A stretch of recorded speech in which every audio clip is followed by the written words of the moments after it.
മനസ്സിന് എൻ്റെ വിനീതമായ കൂപ്പുകൈ. ഞാൻ ഇന്ന് ഇവിടെ പറയാൻ പോണ കഥയുടെ പേരാണ് ആഗ്രഹം. പണ്ട് പണ്ട് ഒരു ഗ്രാമത്തില് ഒരു കൊച്ചുകുട്ടി ഉണ്ടായിരുന്നു. ആ കുട്ടിയുടെ പേരാണ് കുട്ടൻ. ആ ദാരിദ്ര്യത്തിലും കഷ്ടപ്പാടാണ് വളർന്ന. ആ ഗ്രാമത്തെ എല്ലാവരും പഠിക്കണം കൊണ്ട് കുട്ടനും പഠിക്കാൻ ആഗ്രഹമായി. പൈസ ഇല്ലാത്ത അമ്മ കുട്ടിയെ സർക്കാർ സ്കൂളിൽ ചേർത്തു.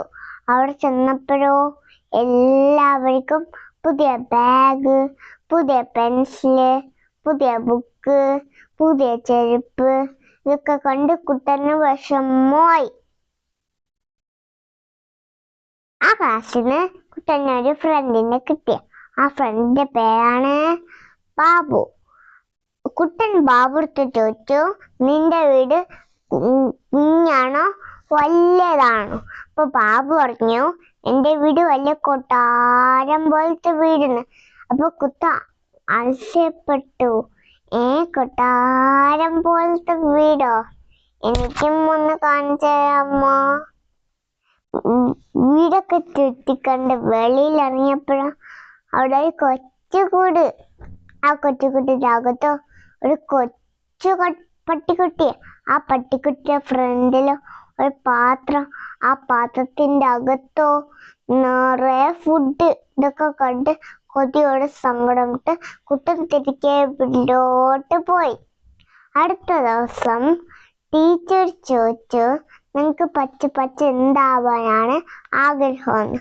അപ്പൊ ഒരാൾ പറഞ്ഞു, എനിക്ക് എഞ്ചിനീയർ ആവണമെന്ന്, ഒരാൾ പറഞ്ഞു ഡോക്ടർ ആവണമെന്ന്, ഒരാൾ പറഞ്ഞു ടീച്ചർ ആവണമെന്ന്. അവസാനം കുട്ടൻ്റെ അടുത്ത് ചോദിച്ചു, നിനക്ക് പച്ച എന്താവണമെന്ന്.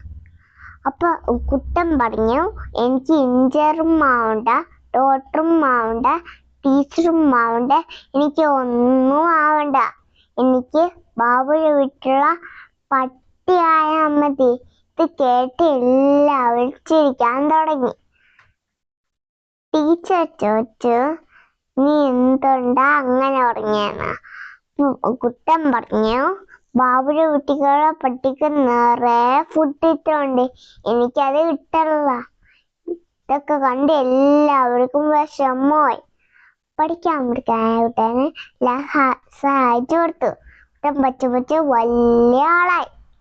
പ്രിയപ്പെട്ട കൂട്ടായി, ഈ കുട്ടൻ ആരെന്ന് നിങ്ങൾക്ക് അറിയാമോ? നമ്മുടെ ഇന്ത്യയുടെ പ്രസിഡന്റായ ശ്രീ കെ.ആർ. നായർ കുട്ടൻ. ഇതിന്ന് നിങ്ങൾക്ക് എന്ത് മനസ്സിലായി? ആഗ്രഹം ഉണ്ടെങ്കിൽ എത്ര ഉയരത്തിലാണെങ്കിലും എത്താൻ കഴിയും.